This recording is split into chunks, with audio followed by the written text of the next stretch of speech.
In the next few years, I expect the digital transformation of life to bring huge changes.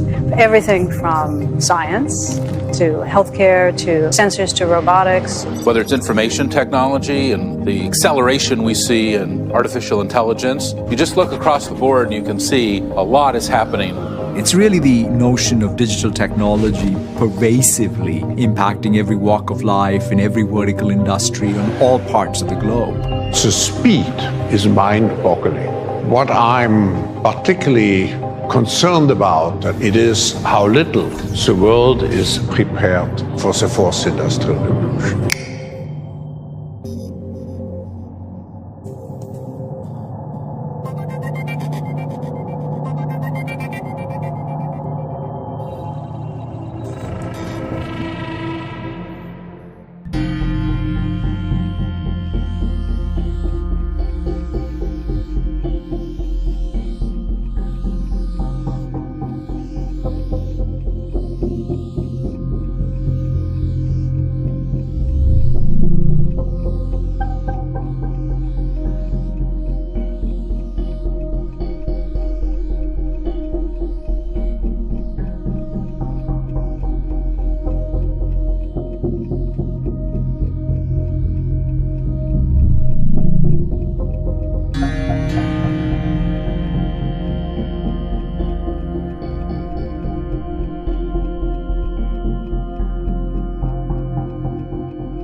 When we talk about surveillance, I think a lot of us have the idea, oh, there's the security cameras, and then there's somebody standing behind, all the monitors and looking and seeing what's going on.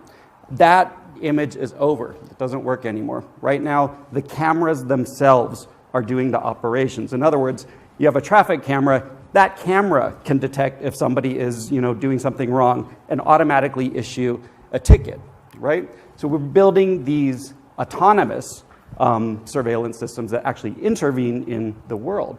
And a lot of people are saying that by 2020, there'll be 1 trillion sensors on the surface of the Earth. When we look at what these planetary infrastructures look like, on the left, we see an image of what Google's global infrastructure looks like.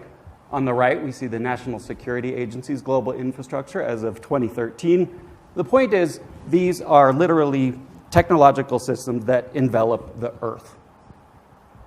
And so one project that I've been doing is just trying to go to the places where these systems come together. Where does this infrastructure kind of congeal in very specific places? A really important part of global telecommunications is choke points, places where transcontinental fiber optic cables come together. What are the places where the continents are connected to one another? These are really important to telecommunications, but also obviously very important to surveillance. You sit on these places, you can collect most of the data that's going through the Earth's telecommunication systems. And what do you see in the image? Nothing, right? The point of these images is these are some of the most surveilled places on Earth. These are literally kind of core parts of global telecommunications and surveillance infrastructure. There's no evidence whatsoever that that's going on in the photos of these kind of places. And started going out and studying nautical charts and undersea maps to try to find places on the continental shelf where I could maybe see these. Going out with teams of divers, when you do everything right, you find images like this. As you can see, there's dozens and dozens of internet cables moving across the floor of the ocean. These are cables that connect the east coast of the United States to Europe. Humanity itself will be changed with this superintelligence, and we are at the doorstep of that era. A former Google and Uber executive is organizing a new religion. The organizer is Mr. Anthony Lewandowski. He is a Silicon Valley expert in driverless vehicles. The religion is called the Way of the Future. The religion's Bible is called the Manual. The religion hopes to build temples and hold religious services to worship its God. And who or what is the God of the Way of the Future? Mr. Lewandowski believes that an artificially intelligent global brain will evolve into a God that must be worshiped someday by humanity. He told Wired magazine, quote, "What is going to be created will effectively be a God. It's not a God in the sense that it makes lightning or causes hurricanes, but if there is something 1 billion times smarter than the smartest human, what else are you going to call it?" End of quote.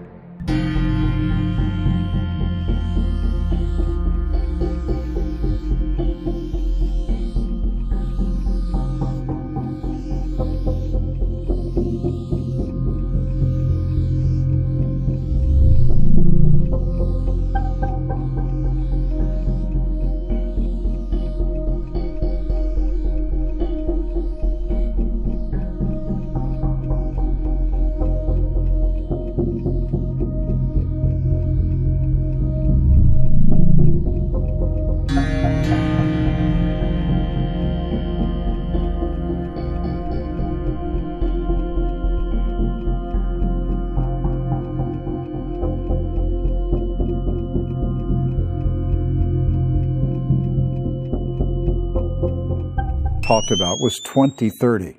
Yeah. It was throughout the conference. And I want to point out, to be fair and accurate, at the Mobile World Congress, there was no discussion of worshiping a God. Right. It was totally a technology project, but they did refer to it as a global brain. That's correct. And the reference was to the construction of an Internet of Things world where every device has microchips that are connected to the internet and connected to each other. That's right. And they said as these devices multiply throughout the world, and there will be billions of them, that eventually you will have a global brain that will evolve simply by all of these devices talking to themselves.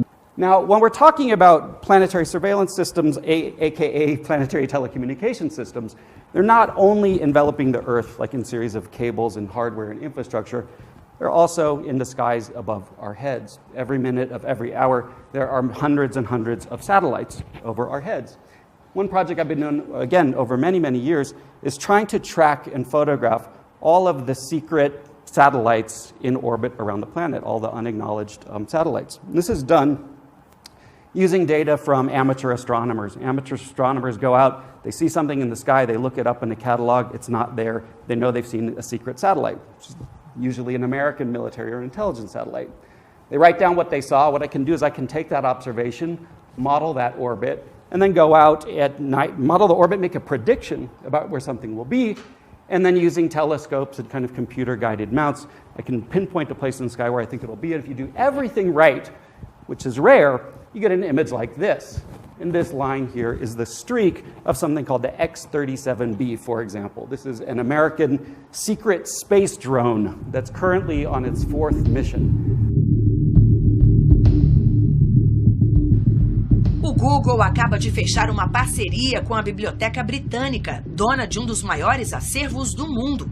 Serão digitalizados 250 mil livros e documentos publicados entre 1700 e 1870.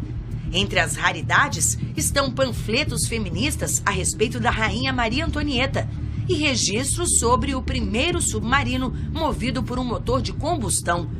O objetivo da biblioteca é digitalizar 1 milhão de livros até 2020. His footage of NSA bases was included in Citizen4, Laura Poitras's documentary about Edward Snowden. But he doesn't consider himself an activist with a political agenda. If I say, I think we should pay attention to Google as an institution and that we should really think about whether or not we want to have that sort of power concentrated in a particular company, and corporations with that sort of influence, how do we want them to exist? Is that an activist proposition?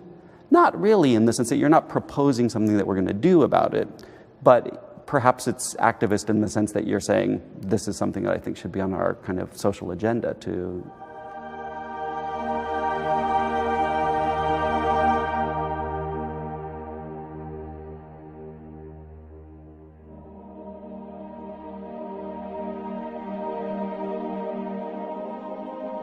I decided I want to write a book about the very old and the very new, about ancient Christianity and also artificial intelligence. And what would be a perfect setting for that? Well, you know, Spain is a country with an enormous history, a Christian history, a deep Christian history, and they also have the second fastest computer in the world and are working in artificial intelligence. And also... And the computer is in a church. It is in a church, yeah. Symbols are a language that can help us understand our past. The film version and 2 others in the franchise star Tom Hanks as Harvard professor of symbology Robert Langdon. But with all that success has come a wave of criticism. Brown's been attacked by religious groups and readers for his depictions of Christianity. Do you consider yourself anti-Catholic or anti-religion? Absolutely not. Religion does an enormous amount of good in the world. At the same time, there are factions in every religion that take the metaphors and the myth of Scripture and they hold them up as literal fact. And that is the danger of any philosophy or any religion. Now, Dan Brown is at it again with Origin, a new novel out this week that puts God on the edge of extinction. Traditionally, all the gods fall. And my question is, are we naive to believe that the gods of today will not suffer the same fate? Would that be a better planet? I personally believe that our planet would be absolutely fine without religion, and I also feel that we are evolving in that direction. Was Origin, can we say Origin was your personal apostasy? Are you an atheist now? No, I don't think I know enough to be an atheist. I think I'm an agnostic. I'm happy to say that I'm a work in progress. I don't have all the answers. All I know for sure is that the God of my childhood, a God that was resurrected, the God of the New Testament, Jesus, is no longer feels like a literal God to me. I think that there's some beautiful metaphors and stories in the Bible from which we can learn, but I do not see the Bible as historical fact.